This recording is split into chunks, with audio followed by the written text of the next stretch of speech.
Welcome aboard to NJ.com's McCourty's Twins Chat. Joe Giglio with you, and we have with us our guests that we have been doing a couple times this year, now last week, and they're back again. Devin McCourty and Jason McCourty, former Rutgers stars, now in the NFL, kind enough to give us a few minutes tonight, talk a little football. And guys, we talked last Friday, I think it was, and you guys both said Rutgers is they're gonna figure it out. They're gonna get off the schneid. They're gonna get a win against Indiana and get bowl eligible, and that's exactly what happened. Feels good to make the right prediction this time. The last time we made a prediction versus Ohio State and didn't turn out too well, so pretty happy to know that this time it all worked out well. Yeah, I mean, we called it how we knew it would happen. Didn't expect to give up that many rushing yards, but I found out from watching firsthand that's a pretty good running back in Indiana they got over there. But win is a win. Yeah, I'm proud. You know, it was cool seeing on senior night the freshman running back step up and carry a big load and just to keep running and pounding the ball, and then especially running out the clock, seeing them hand those two guys off the ball, and that was a good feeling as a Rutgers alum. So, guys, a lot of the talk now around Rutgers and the fans and the program is what bowl game are they going to go to? Now, I have a couple games coming up here. We'll talk about the Michigan State game in a second, but I want to ask you guys, does that matter to a player? Do you guys look at bowl projections? Does that kind of stuff matter to a college kid? Do you want to know where you're going, or is a bowl a bowl? No, you definitely want to know where you're going. We in the locker room, once you get to the NFL, everybody gives you a hard time. You know, there's so many bowls and so many names of bowls, and I remember telling people we went to the International Bowl and guys having a lot of jokes about that. So as a college kid, you always want to know, are you going to warm weather, cold weather? I can remember that International Bowl. Toronto was freezing, so you always want to know different things like that and who you could possibly be playing against. Yeah, I think it's a good thing for the university. I think there was a time, you know, really our freshman year where it didn't matter. A bowl was a bowl. You know, just to make it to a bowl game, I think everyone was happy and excited, but I think it shows the growth in the program and the progression it's taken that, you know, now a bowl isn't just a bowl. You know, this team wants to compete in top bowls, and I guess 2 years ago when they got so close to the BCS Bowl, just losing to Louisville at the end of the season, but you could tell everyone had their eyes on the top bowl to play in the Big East. So now I don't think it's any difference in the Big Ten. The team, the school, and, you know, everyone else, I think, in New Jersey wants to see the team go to a big-time bowl game. Jason, you mentioned the cold weather of the International Bowl when you guys were in Toronto. Now, what matters to a player here? Is it warm weather? Is it a cool city to hang out in? Or is it kind of a prestigious bowl? Because last year, Rutgers went to the Pinstripe Bowl, which is kind of cool, playing Yankee Stadium, but I know that's not the biggest bowl, and if they win a couple more games here, they'll probably go to a better bowl than the Pinstripe Bowl. So what matters, the kind of prestige in the bowl, or is it going to a cool venue? Definitely it's prestige in the bowl. You want to go to the best bowl game possible, and, you know, it always doesn't work out that way depending upon your record and how the season goes. And if you can't get to the #1 bowl, winning the Big Ten championship is the ultimate goal in doing so. But if you can't, then the next thing is probably location. You know, Yankee State, the Pinstripe Bowl is awesome, but, you know, for a lot of guys, they can take the train to Yankee Stadium whenever they want. So you want to be able to travel somewhere.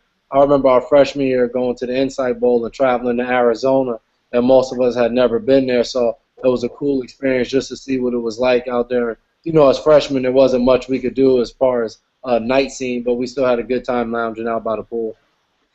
Yeah, I agree with Jay. I think it's all of those factors all in one. You wanna go to a prestigious bowl. You want to go to a cool city. And then third, you want to get cool gifts. So the better bowl you go to, the better gifts you get. So, you know, in college, it's all about the gifts. It's all about the free stuff you can get. So what does that consist of? I always wonder, what is the bowl gift? So you guys went to, let's go to the Insight Bowl, because you just mentioned that. Like, what are the gifts when you go to the bowl game that you guys got? You remember?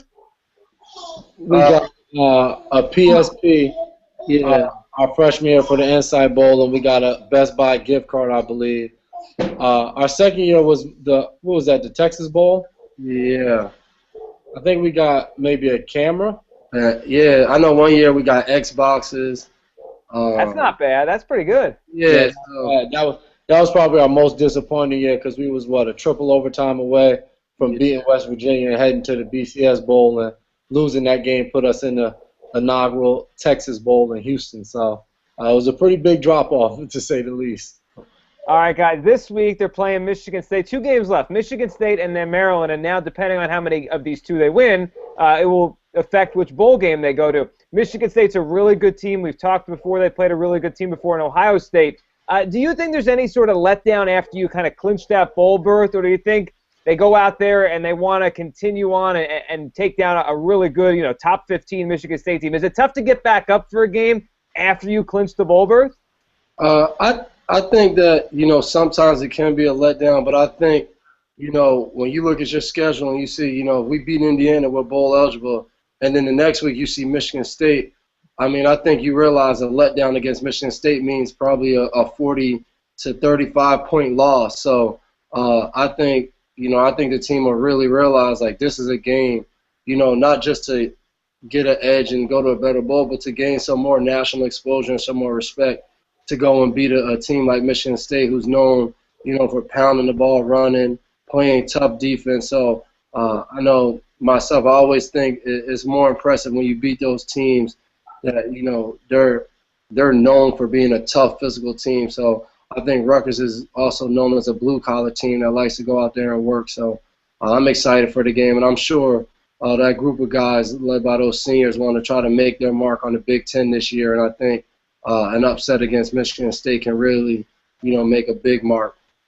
Yeah, without a doubt. There's always a chance of a letdown after, being able to accomplish a bowl bid and becoming bowl eligible. But like Dev said, when you look on that schedule and you see a top-ranked team on there, it's pretty hard to have a letdown knowing that you're going to be facing a team like that. So like he said, I definitely look forward to the guys doing all they can do to prepare. And looking at this game as a huge opportunity to take down one of the best teams in the nation.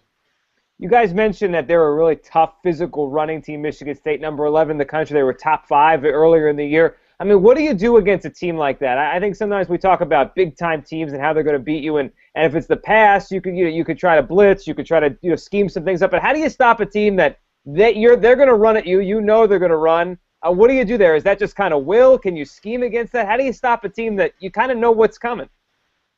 Yeah, you can definitely scheme against, and probably the most important thing is gap control. Whether you're a defensive lineman, a linebacker, or even a secondary player, on any given play, everybody is responsible for one gap, and if everybody stays in their gap, and then one person or 2 people are going to be responsible for making the tackle. So as simple as it sounds, that's all run defense is. So if you can get guys staying in their gaps, doing just their job, you'll be able to shut down the run. When you see teams just pounding the ball or hitting big runs, it's because 1 or 2 guys, it could be one guy just playing around in his gap or in his gap and jumps out of his gap, and that fast, the run is on you. So I think they'll probably make a big emphasis this week on staying in the gap and everybody doing their job. Yeah, I agree with you to a certain extent. I think that's the second most important thing. But I think when you play running teams, the most important thing is just tackling. You got to tackle guys. You can be in the right gap, and if you miss a tackle against a good team, against a good running back, that is just bad. And I remember, watching Ohio State game, I thought that was a big thing, tackling, trying to, tackle better, because sometimes you play these good teams, it's hard to always get, 5 guys to the ball. Sometimes it's going to come down to an open field tackle where one guy is going to have a legit chance to stop him, and if not, it's going to be a big play. So I think they just got to focus on tackling. Then second, like Jay said, ball control and making sure you're in, not ball control, gap control, make sure you're in the right gap, and that's how you shut it down. While we're talking about the Big Ten and running games, I'm sure you guys heard or you saw what Melvin Gordon did last weekend for Wisconsin, 408 yards in 3 quarters. Have you guys ever seen anything like that at any level of football you played, from when you were kids to high school to when you were in college? I can't remember that, where a back had 400 yards and then put his feet up in the 4th quarter. It's funny because we both have secondary mates, Damian Stafford, a safety on my team who went to Nebraska, and Alfonso Dinner, who cornerback for Dev's team who went to Nebraska. And I killed him the entire time I saw him after that game for his university to let up a 400-yard rusher. Nebraska, they kind of got us good, but that gave me a good opportunity to talk trash. But no, I think that was probably the first time I've seen something like that, 400 yards. I'm just surprised that he was able to run 400 yards without cramping up or or being slowed down. So it was quite impressive. Yeah, I mean, when you think about what LaDainian Tomlinson did in college and how special he was, and to see he had 406 on 43 carries, and then look and see Gordon had it on 25 carries and didn't even play a snap in the fourth quarter. I mean, I don't know. That's a great running back, and that's some pretty bad defense. Yeah, you guys are going to be seeing him next year at some point, so I'm guessing you're going to gear up for him. On to a little NFL talk. I have to ask, I mean, have you guys ever both had a weekend where you had a pick on the same weekend? Jason saw you have it Monday night, and Devin, you had it Sunday night against Andrew Luck, an interception on the same weekend. Has that happened before? You know, Bill asked me that, I think, yesterday. It happened before? He asked me, and I said, I don't know. I said, I doubt it. I said, I have a lot of picks, but Jay just started getting interceptions, so I doubt he had one on the same weekend. But proud to see he's finally jumping in his interception club. He's trying to get close to catching me now. As he said that, my daughter comes running in the room and falls. But, I don't know. I think it has happened before. I'll have to ask my older brother. He definitely would know. But that's definitely a first that we both get interceptions on primetime games. I actually saw Dev did an article and someone asked him, and he said that it was the first in primetime games because the Tennessee Titans don't play many primetime games. So I didn't quite appreciate that comment, but I guess it was a little bit true. So I'll just have to deal with it for right now.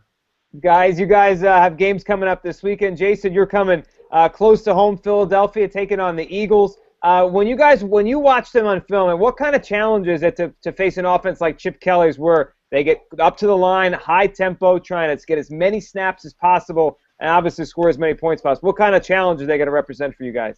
Man, it's tough. They're averaging 80 plays a game on offense. And when a team is doing that, then they're not high in time of possession because they're moving so fast. They're just running a ton of plays. We actually this week turned on the TV copy of a few of their games to get a feel for how up-tempo, how they don't huddle, to see how the players are looking to the sideline to get the call, just to get a feel for it. And I say the biggest challenge is just different. You know, you don't face that every week.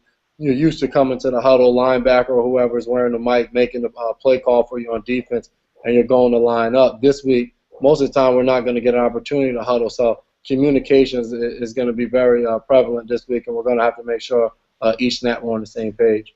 Y'all going to have to stop the run, and get off the field on third down. That's the key to slowing down no-huddle offenses. I really didn't ask your opinion, but I'll write that down in my notebook to take to the defense tomorrow. All right, you're welcome. Devin, you guys got the Lions this week. What is it like? Have you faced Calvin Johnson yet in your career? Yeah, one time as a rookie in the regular season, and then in the preseason time after that. So we always hear that, I always hear that coaches always say, Chip Kelly for the Eagles always says, there's no really double teams in the NFL. You could shade a little coverage. But, I mean, do you double team Calvin Johnson, or is it more just paying attention to a receiver that dynamic? Yeah, you definitely got to pay attention to him.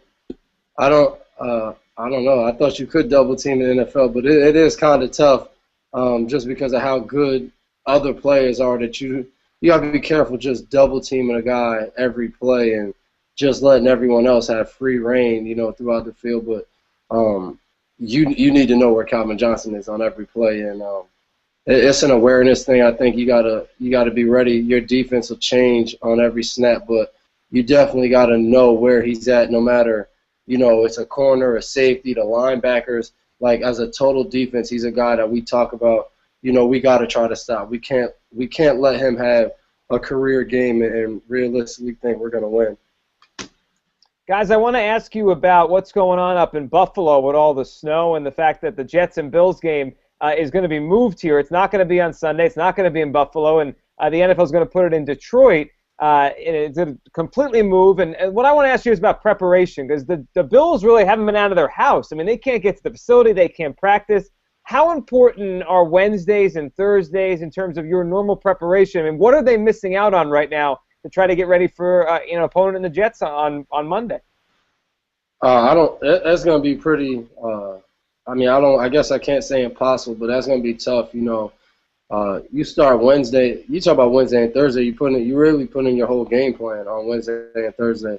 And Friday. But Friday's a day where you're still putting in some things, but you're kind of trying to bring everything together. Wednesday and Thursday is the time you put in everything. So I don't know. I mean, maybe they're having conference calls or Skype meetings or something to at least go over, the game plan. But, to try to go out there, I'm not sure which day they play, but, with no practice time or meeting time, that's going to be tough. Yeah, it's tough because you think about it just from a health standpoint and conditioning standpoint. You're used to doing some sort of running around and some type of exercise leading up to the game. And now since Sunday, these guys haven't done much of anything, probably Monday, Tuesday, Wednesday, and now Thursday. And, who knows what tomorrow is going to bring. So for them, I guess, up there in Buffalo, football has become secondary with no one being able to travel and the whole nine, having a few deaths. So, football is not that important when you have that much going on and trying to keep it in order. Right, no, that's true. I mean, obviously it is secondary, and everyone up there is trying to get themselves safe here. Your daughter, she has a strong opinion on this game here, Jason. Yeah, she has a strong opinion on what's going on in Buffalo. Yeah, she just had some fruit, so she's pretty fired up. I bet. I like fruit too. I'm fired up after it too. Last one for you guys. I want to ask you about, with this whole Bills-Jets situation, we all have iPads now. I know you guys sometimes can get the plays on your iPads. You probably get game plan on your iPads and all that. I mean, can you simulate it just by looking at an iPad? Can you kind of simulate a meeting and practice, or do you have to be on the field to really try to figure out what the other team's going to do to you on Sunday or Monday? No, you can do a lot through those iPads, and I'm pretty sure they're pushing a ton of information to them, and they're getting the game plan and just certain things and nuances for this week in their game plan. I would say probably the toughest thing is even from a meeting standpoint, you don't get the continuity of having everybody in the same room being able to fully discuss and fully expand on what the game plan is. So like Dev said, possibly if they're having conference calls per position group, that'll help and you'll get to coach certain things up. But, I guess probably the toughest thing will be when you put in game plans, you put in for us on defense, certain defenses in, a lot of times it's to guard against certain things that offense does. So without being able to show a defense and then say, well, this is what we're trying to guard against and this is what we're looking to expect, it makes it very hard. And then, everybody learns differently. So not being able to go out there and at least walk through or rep anything, it kind of makes it tough to prepare. Yeah, and I would say it makes it really tough not knowing if the coaches are even able, to get into the facility to get things on the iPad and, with the no driving ban, realistically, I don't know if they've been able to do anything Jets-wise throughout the week just because, the coaches are at the facility for hours on hours.